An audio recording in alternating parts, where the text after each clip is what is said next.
Hey there, good evening. So nice to see you. Thank you for joining us on the Bronx Buzz. This is BronxNet's program where we talk to reporters and editors and writers and journalists and really anybody putting stuff out in the Bronx.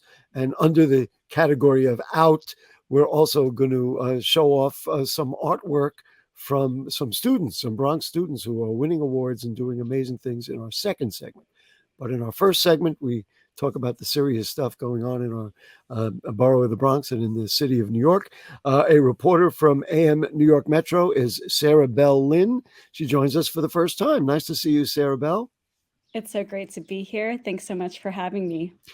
Just so people of the Bronx know who you are, let's just talk about your interest in journalism. When did it start, and how did we get to the point that you are an AM New York Metro reporter?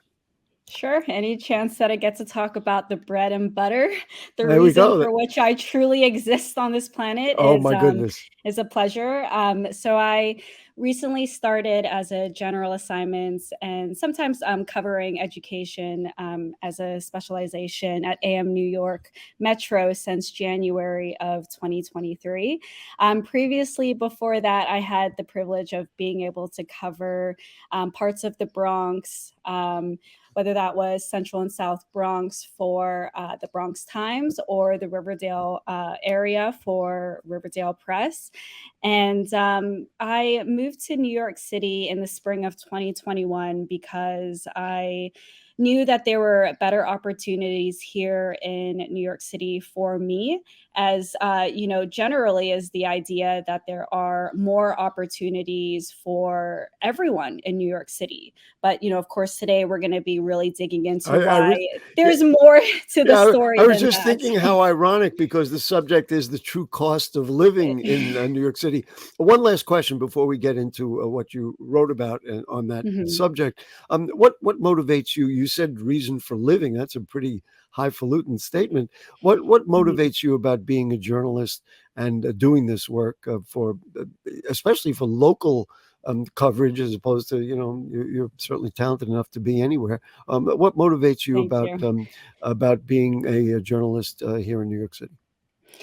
Well, I've always wanted to be in the writing and publishing industry ever since I was a kid. I was writing children's books in elementary school because I loved Wow. fiction. I loved sci-fi books and movies, and so worlds that existed outside of my own bubble were really fascinating to me. And they grew increasingly important as I had the privilege to go to college and join the school newspaper from there. And that's, really the space where I got to work with other people who were like-minded about social justice, about mental health, about climate change, about school issues impacting students.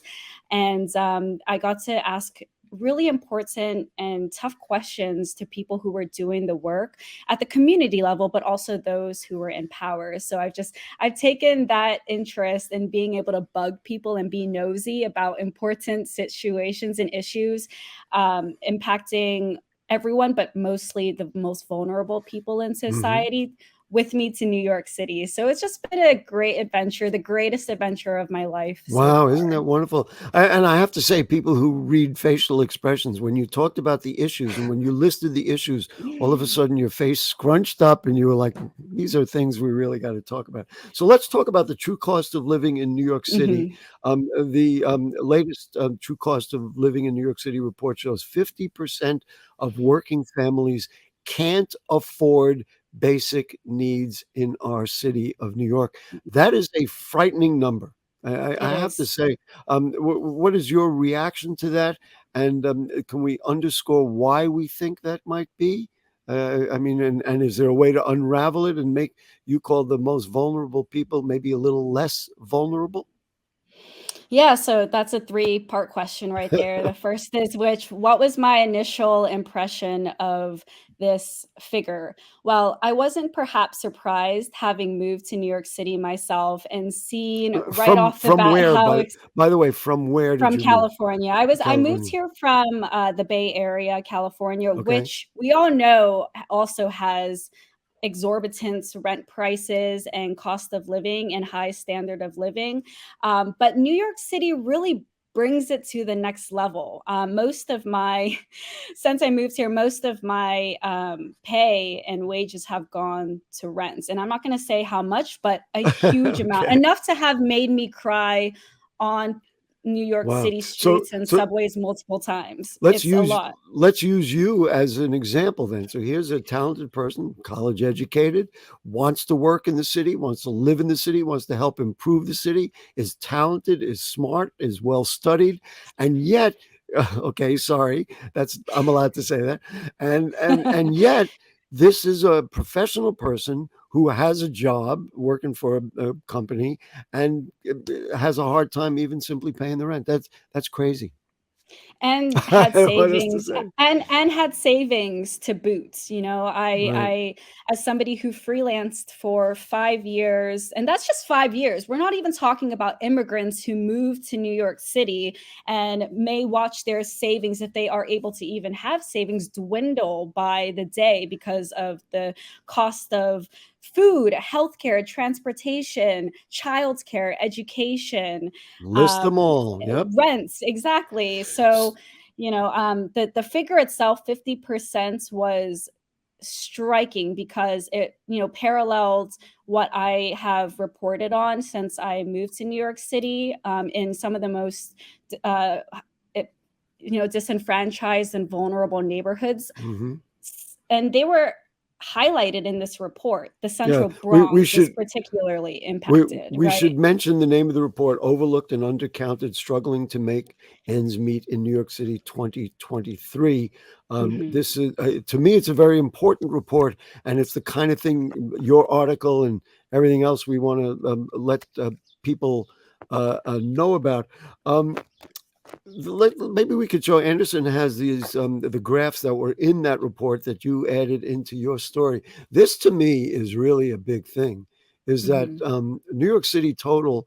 Look at how the percentage. Anderson, keep that up there. The percentage went up from 42% all the way to 50%, and the Bronx, of course, 65%. I mean, that is just a horrible number. Frankly, put it up one more time if you can, Anderson.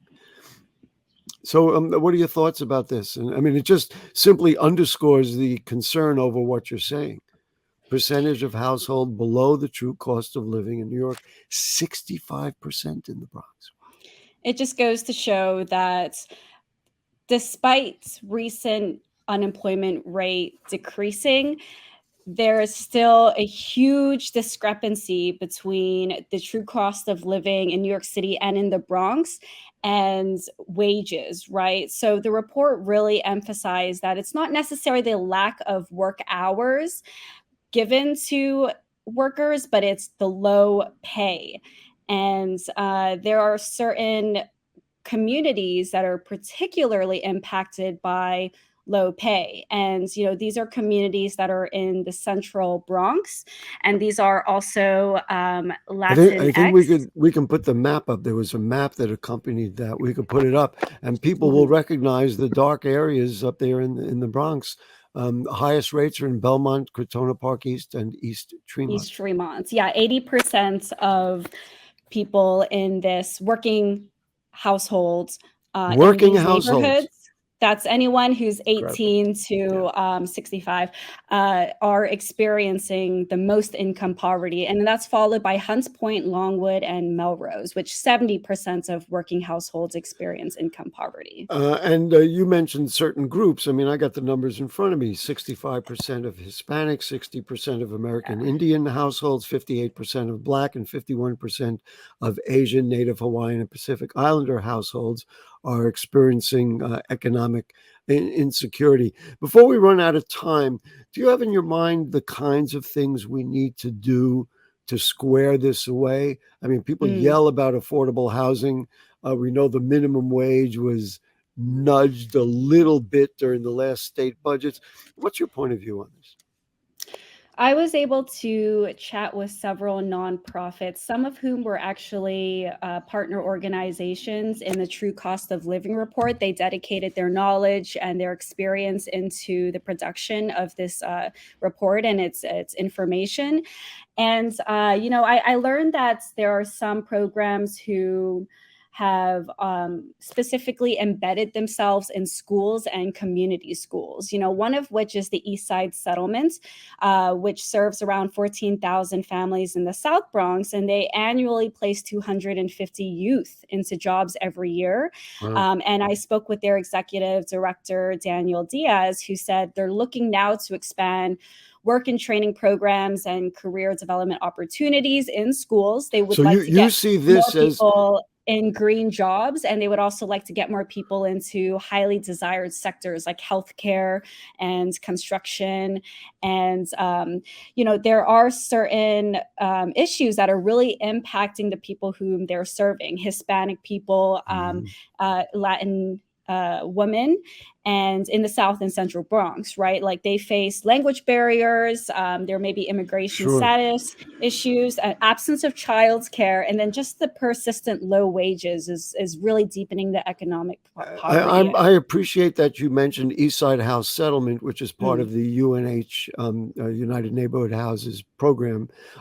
So I'm always looking for answers, and so in your answer to me, it sounds like the more settlement houses we have, the more we can contribute to groups like UNH that manage all these, many of these throughout the Bronx and throughout the city.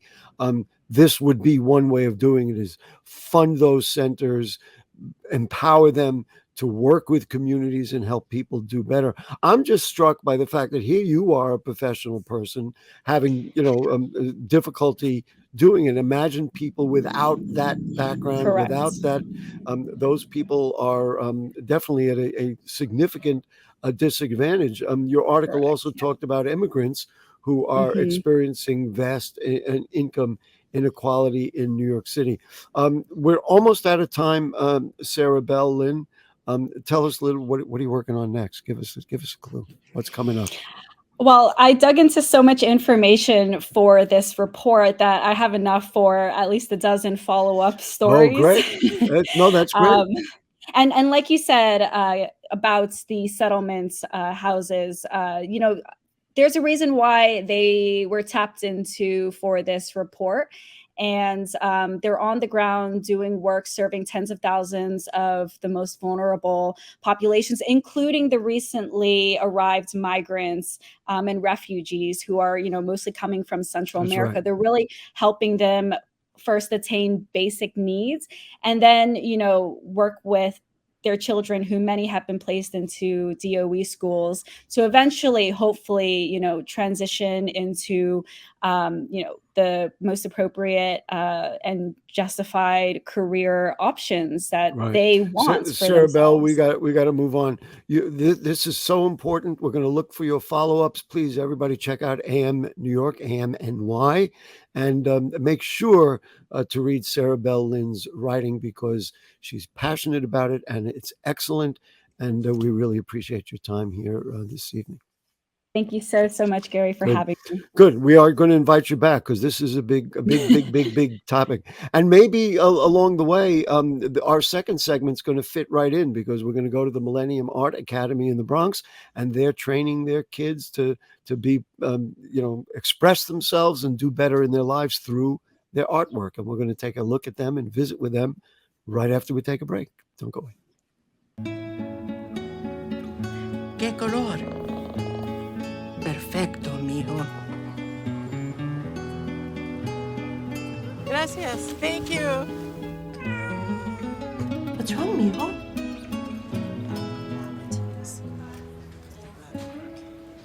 Donating to a pet's medical care is one of the many ways you can help families in your community. Pets and people belong together. Learn more at petsandpeopletogether.org. Is it time yet? It's time.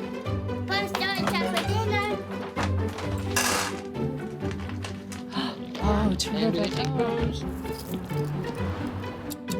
Faster dinner. Donating pet food is one of the many ways you can help families in your community. Pets and people belong together. Learn more at petsandpeopletogether.org. All right, back with you on the Bronx Buzz. I am thrilled, and you know I am thrilled because we're going to talk to Bronx students and a Bronx school with achieving students. And it just thrills me to say a good evening to the people at Millennium Art Academy. So Herman Guy is the principal. Nice to have you with us, sir. Hannah Arroyo Rivera, Ms. Arroyo Rivera is a art teacher. And the real applause goes for Hezekiah Bedminster and Stephanie Pena, who are students. Nice to have you all with us. Mr. Guy, you are so proud, and we understand why you're so proud of Millennium Art Academy. Talk about running an art academy at a public school in this day and age.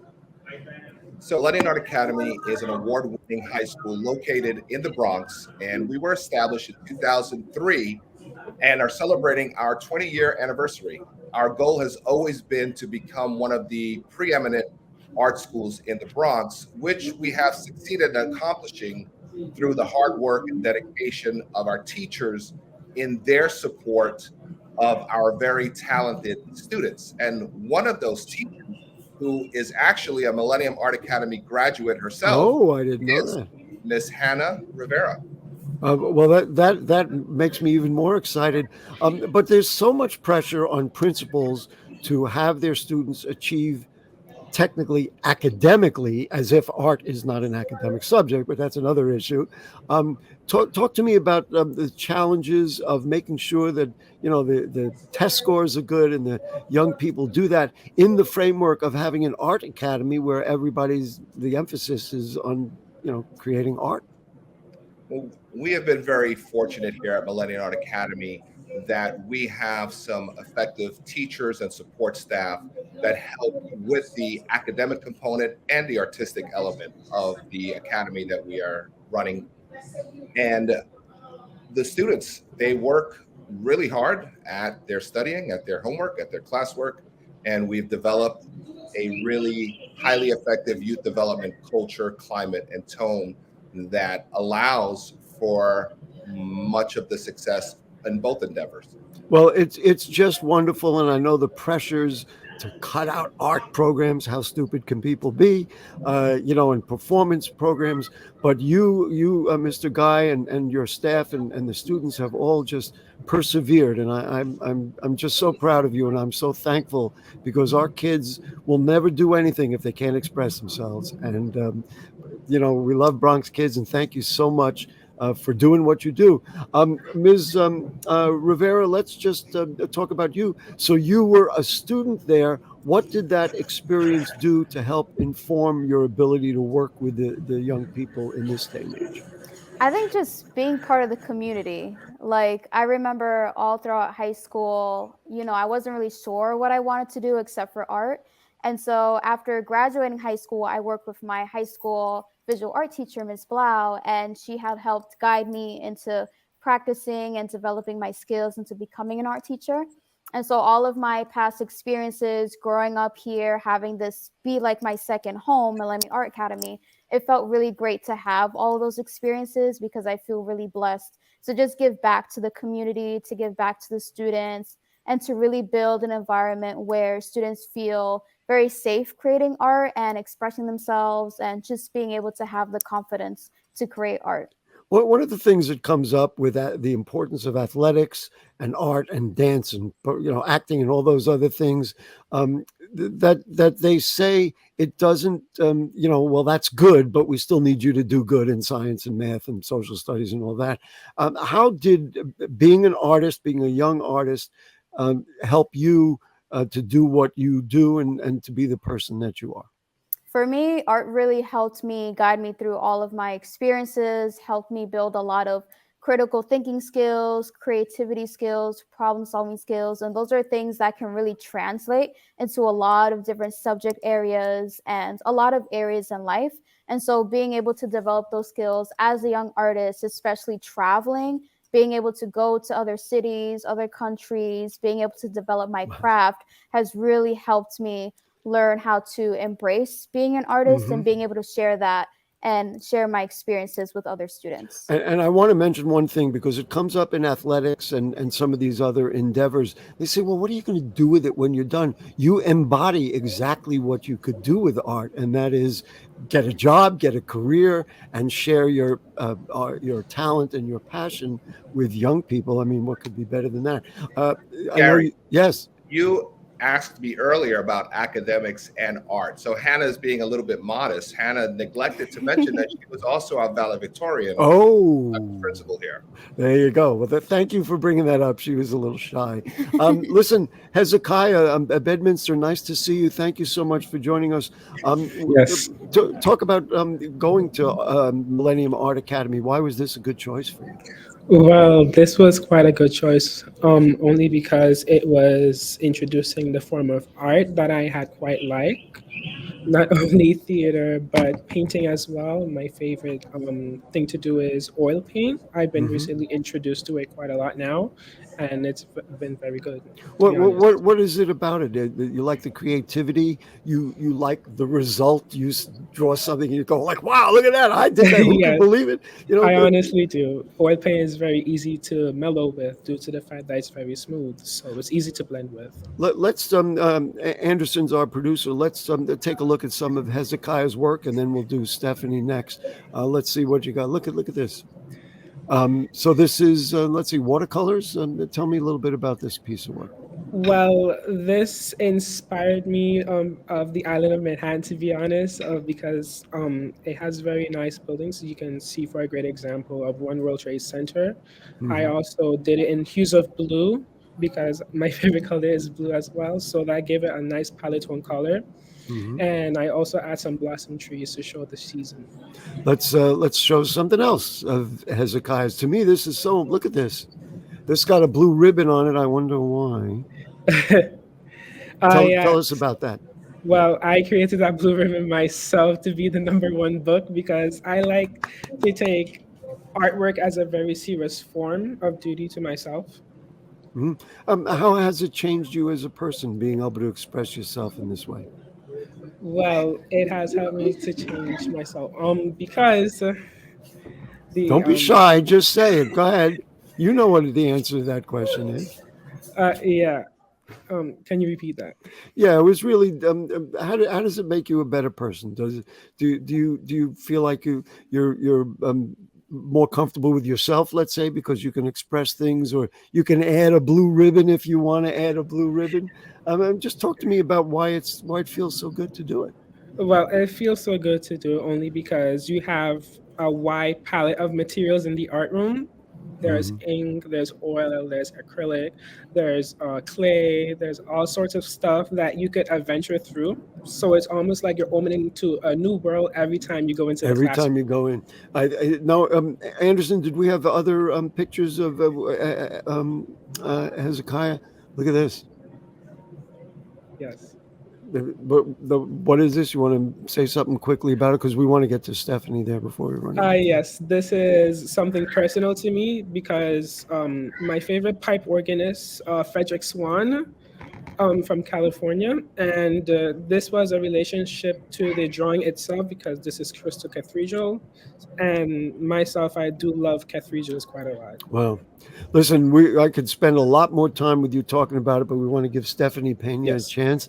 Stephanie, why are you an artist? Why was Millennium Art Academy a good place for you to be an artist? Millennium Art Academy was a good place for me because honestly, I had the potential to be more creative and to be more free. I learned many different things like how to work with oil and watercolor and acrylic, which I never really learned before. And the teachers really helped me with everything. And does it help you academically? I mean, I've had this conversation with a number of students, and they say, well, art really helped me focus and discipline. Talk to me about your academics. I mean, because you're an art student, you're a good student in other subjects. Honestly, yes, it does help me academically. Art is my stress reliever. So if I'm feeling stressed or like angry or anything, I tend to take it out in art. So whenever I feel some type of mood, I draw, I sketch, I doodle. When I'm stressed out on a test, I tend to like draw on the side. It always relieves me. Well, this is the best advertisement for art and art in our schools. Kids need to feel good, and after 2 years of looking at screens, seems to me this is the kind of thing. She said it's a stress reliever. People talk about mental health. Here you go. Let's get our kids healthier. Give them art classes, and I have to congratulate Mr. Guy and Ms. Rivera for having all them. They both talked about having the materials available. That doesn't happen easily, Anyway, Stephanie, let's before we run out of time, look at some of your stuff. What do we got? Anderson's gonna play the magic. Oh my goodness, look at this. Talk about this. Afraid, lost, scared, sorrow, empty. So basically, during quarantine, I bet everyone had a moment in their life where they just felt alone. I know I did. Being isolated in a room. Let's put that up again. Go ahead. Being isolated in a room all day. This is pretty much how I was feeling. I felt like I was blinded, like I was lost. Wow. What a strong statement, and frankly difficult to look at. But that's the beauty of this, so you can express it in this way. All right, let's see something else. What else we got? Where was this? This looks like a Pride Day event. Human rights, it says there. Yeah. So the woman in the bottom, that's RBG. Women rights. Ruth Bader Ginsburg. Yeah. Yes. So this Put is that just, back up, please. Go ahead. So the background is Harvard. The black and white was when she was one of the 2 girls in her class, and then the other side is what she fights for and what changed because of her. And so when you are inspired by a national and international figure like that, this gives you a chance to express it, right? Yes. Let's show one more. We got one more, and then I'm going to ask Mr. Guy one final question. Look at this. And then is this pencil? How did you make this? So this was the first time I ever tried it with black paper and white pencil. It was very different for me. It was very different for me because it was working the opposite. Usually you work on white paper and you fill in the shadings and stuff, but I had to do the highlights instead, and it was very difficult for me. Was that your eye, or did you take a picture, or how did you do it? I Be used a quick reference because picture. I want to have it was a picture. It was a reference picture. Wow, isn't that wonderful? Listen, you guys are the best. You are going to lead the way, and we are all going to follow Hezekiah Bedminster and Stephanie Pena. Thank you and congratulations. Mr. Guy, your kids have won awards. You send me emails all the time. Hey, good news, we won more awards. Just real quick, just tell us about the best of them right now. Wow, there have been literally dozens during the course of my tenure here. I can't put my memory to focus on just one. We have won so many national, state, and local art competitions. Listen, we're going to be out of time. So listen, Herman Guy, thank you. That's all. Hannah Arroyo, Hannah Arroyo Rivera, thank you. And I'm not kidding. You. Hezekiah and Stephanie, we're all getting online behind you. You lead the way, and we will follow. Thank you. Right. Yay for the Millennium Art Academy. They're the best. And that's it for the Bronx Buzz. Believe me, with both our guests today, I would have loved to spend 3 hours, believe me. But that's it for tonight, and we'll see you next week.